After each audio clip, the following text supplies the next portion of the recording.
Now we're turning to the firm shutdown decision. So we're trying to answer that third question that we were looking at previously, of the firm's decisions that we want to be able to explain. So for the firm shutdown decision,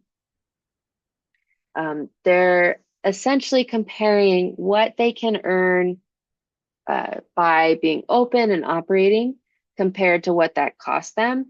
And then that is compared to what what it costs them to remain shut. All right. So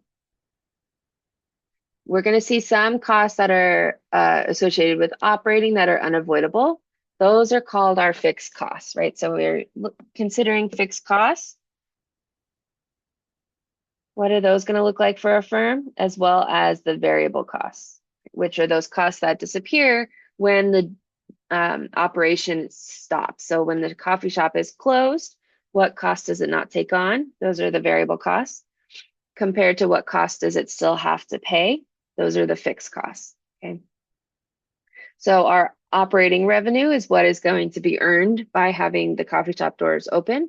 And then operating costs are what the firm is going to incur by being open. What costs are the coffee shop going to, what costs is the coffee shop going to undertake because it's opened its doors, right? So those are essentially its variable costs, not its fixed costs. So note there, right off the bat, we're saying with this decision that the firm's making, they're ignoring fixed costs and only considering their variable costs. Okay.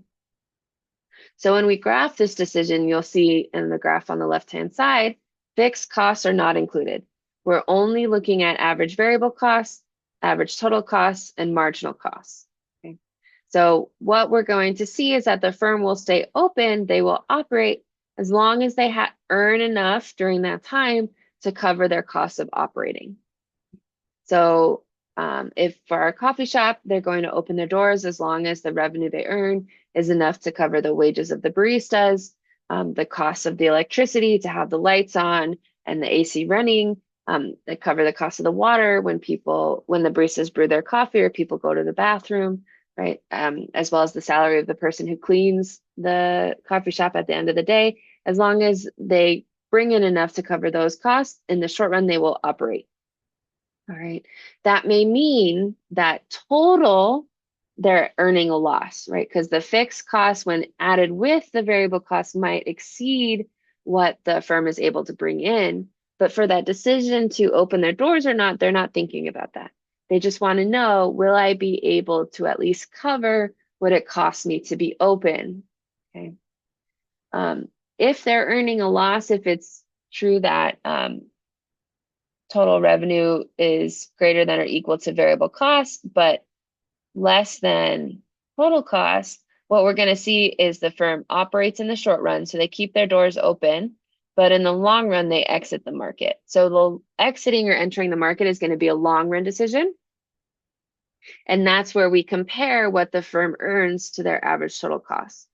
In the short run, when it's just whether or not to operate, the firm is only considering variable costs. So if instead total revenue is less than variable costs, the firm will shut down its doors, right? The coffee shop doors are closed until in the long run, the firm can exit. So they're just going to eat the cost of occupying the space in the building. They're not going to open their doors. They're not going to be employing baristas. They're not going to be brewing coffee.